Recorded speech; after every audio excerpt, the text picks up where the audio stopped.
নিতাই গৌর হরি হরি বল। জয় আনন্দ লীলাময় বিগ্রহ হিমাব্য দিব্য ছবি সুন্দরায় তস্মৈ মহাপ্রেম রসপ্রদায় চৈতন্য চন্দ্রায় নমো নমস্তে।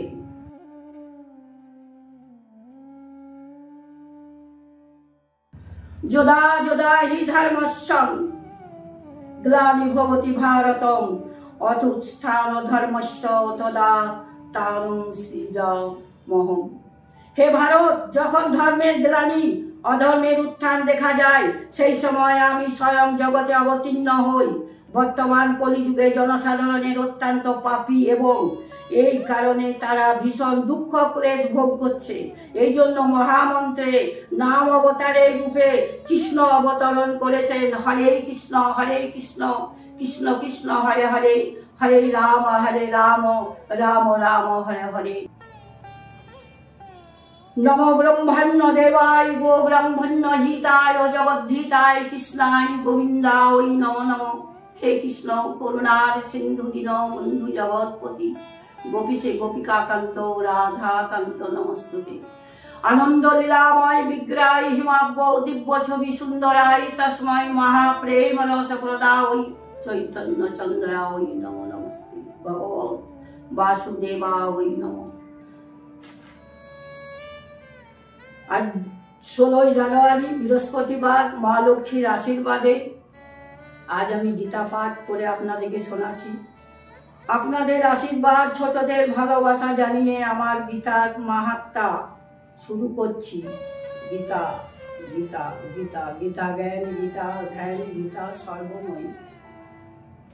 জিহ্বাগ্রে সরস্বতী নমো সরস্বতী মহাভাগে বিদ্যে কমলোদচনে বিশ্বরূপে বিশালাক্ষী বিদ্যাং দেহি নমস্তুতে। পাশকুমালিতং ভজ্রসিংহি ভিজ্জবাসময়ী পদ্মাস্তনাং ধ্যায়শিরং ত্রৈলোক্যমাতরং গৌরাবর্ণাং সুরূপাঞ্চ সর্বালঙ্কার ভূষিতাং রৌপ্যপদ্ম ব্যগ্রকরাং বরদাং। ওম নমো লক্ষ্মীদেবায় নমঃ। বিশ্বরূপস্য ভাজ্যাসি পদ্মে পদ্মালয়া সর্বত্র পাহিমাং দেবী মহালক্ষ্মী নমস্তুতে। নমো ভগবত বাসুদেবায় নমঃ। ওম ধ্যায় শিরোষি শুক্লাম্বরং দিনেত্রাং দ্বিভুজাং শ্বেতাম্বরং পরিধানং শ্বেতমল্লোনুলাপরম্বরাভয়ঙ্করং সন্তকরুণাময় বিগ্রহং বামৎপল্লধারণং শ্রীগুরবে নমঃ। অখণ্ডলামণ্ডলকারং ব্যক্তজয়ন চলচলং তৎপদং দর্শিতাং জন তস্मै শ্রীগুরবে নমঃ। দিগন্ধরামৌলিমন্দারমকরন্দকনারণবিঘ্नं হেরন্তু হেরবং চরণাম্বুজং গঙ্গনিশায় নমঃ। জননী জন্মাভূমি স্বর্গাদপি গরীয়সী পিতা সর্বপিতা ধর্মপিতা হি পরম তপো পিতরি পিতিমাপন্নে পিয়ন্তে সর্বদেবতা। পরম গুরুভ্যে নমঃ পরমিষ্টি গুরুভ্যে নমঃ পরাৎপর গুরুভ্যে নমঃ। ওম ঐং শ্রী গুরবে নমঃ। ঐং শ্রী গুরবে নমঃ। ঐং শ্রী গুরবে নমঃ।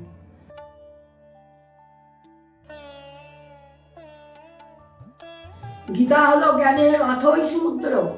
তাতে রয়েছে জ্ঞানের অনন্ত ভাণ্ডার। এর তত্ত্ব বোঝাতে বড় বড় দিগ্বিজয়ী বিদ্বান এবং তত্ত্ব লোচনদের বাণী কুণ্ঠিত হয়ে যায়, কেননা এর পূর্ণ রহস্য তো ভগবান শ্রীকৃষ্ণ স্বয়ং জানেন।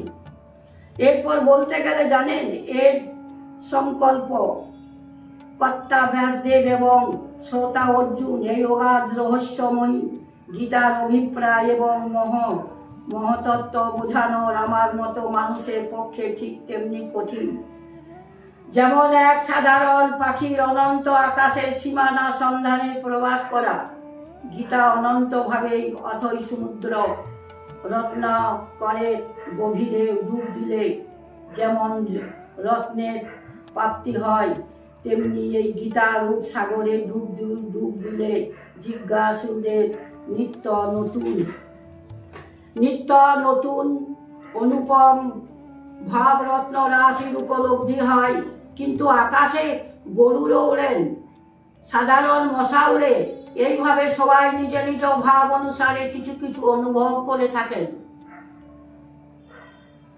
অতএব গভীরভাবে চিন্তা করে দেখলে স্পষ্ট মনে হয় যে গীতার মুখ্য তাৎপর্য হলো অনাদিকাল হতে অজ্ঞান বশত সংসার সমুদ্রে আবদ্ধ হয়ে থাকা জীবকে পরমাত্মার প্রাপ্তি করানো, এবং তার জন্য গীতা এমন পথের সন্ধান দিয়েছেন যাতে মানুষ নিজেদের সাংসারিক কর্তব্য কর্ম ভালোভাবে সম্পাদনের দ্বারাই পরমাত্মাকে লাভ করতে পারে।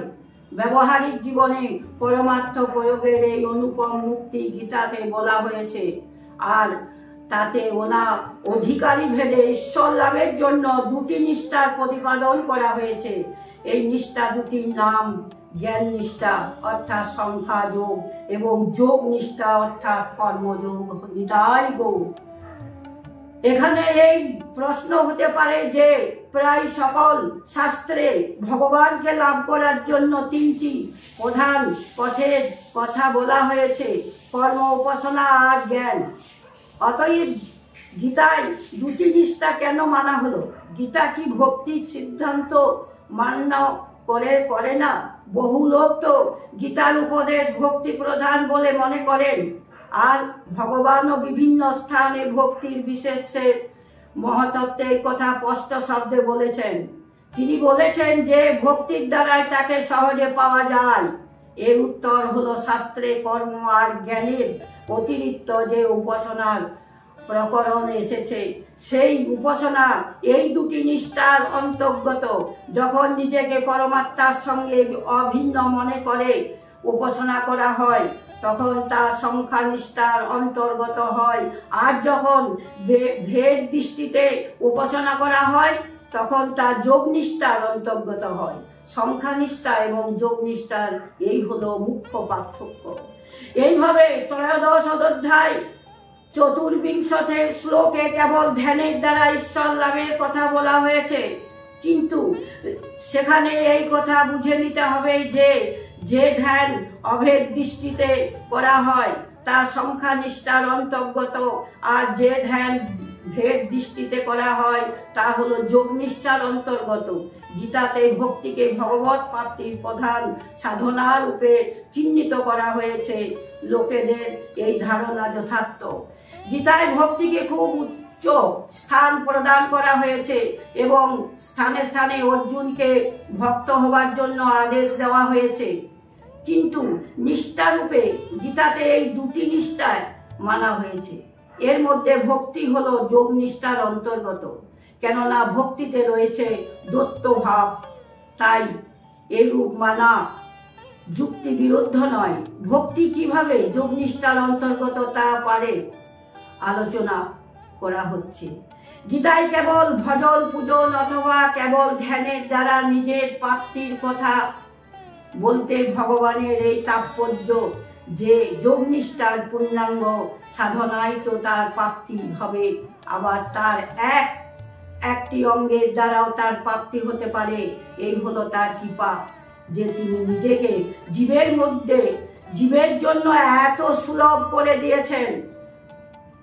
গীতায় জ্ঞান এবং কর্ম শব্দ দুটি প্রয়োগ করে যে অর্থে করা হয়েছে তাও বিশেষ রহস্যময়। গীতার কর্ম এবং কর্মযোগ, জ্ঞান এবং জ্ঞান যোগ একই বস্তু নয়। গীতার কর্তব্য অনুসারে শাস্ত্রবিহিত কর্ম জ্ঞান নিষ্ঠা ও যোগ নিষ্ঠা দুভাবেই হতে পারে। জ্ঞান নিষ্ঠাতে কর্মের বিরোধ নেই, আর যোগ নিষ্ঠাতে তো কর্মের সম্পাদনের সাধন মানা হয়েছে এবং তার স্বরূপ বাহ্যিক ত্যাগকে বরং বাধক বলা হয়েছে। দ্বিতীয় অধ্যায়ে শ্লোক হতে আরম্ভ করে পর্যন্ত তৃতীয় শ্লোকের শ্লোক সংখ্যাযোগ অর্জুনকে যোগ নিষ্ঠার দৃষ্টিতে কর্ম সম্পাদনের জন্য আদেশ দেওয়া হয়েছে। আবার তৃতীয় অধ্যায় 28 সংখ্যক শ্লোকে তথা পঞ্চম অধ্যায় 9 থেকে 13 শ্লোক পর্যন্ত সংখ্যা জ্ঞান নিষ্ঠার দৃষ্টিতে কর্ম সম্পাদনের কথা বলা হয়েছে। সকাম কর্মের কোনো নিষ্ঠাতে স্থান নেই। সকাম কর্মীকে তো ভগবান অল্প বুদ্ধি বলেছেন। জ্ঞানের অর্থ গীতাতে কেবল জ্ঞানযোগ নয়, ফল রূপ জ্ঞান, যা সর্বপ্রকার সাধনের ফল, যা হলো জ্ঞান নিষ্ঠা এবং যোগ নিষ্ঠার দুইয়ের ফল।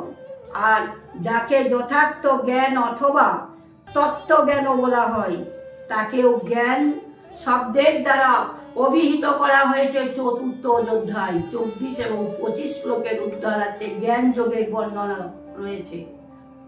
এবং চতুর্থ অধ্যায় 36 হতে 39 সংখ্যক পর্যন্ত ফলরূপ জ্ঞানের বর্ণনা রয়েছে। এইভাবে অন্যত্র প্রসঙ্গে বুঝে নিতে হবে। কলি যুগে পরম ধাম, হরে কৃষ্ণ হরে রাম, নিতাই গৌর রাধেশ্যাম। জয় রাধে, জয় কৃষ্ণ, জয় বৃন্দাবন, জয় রাধেশ্যাম।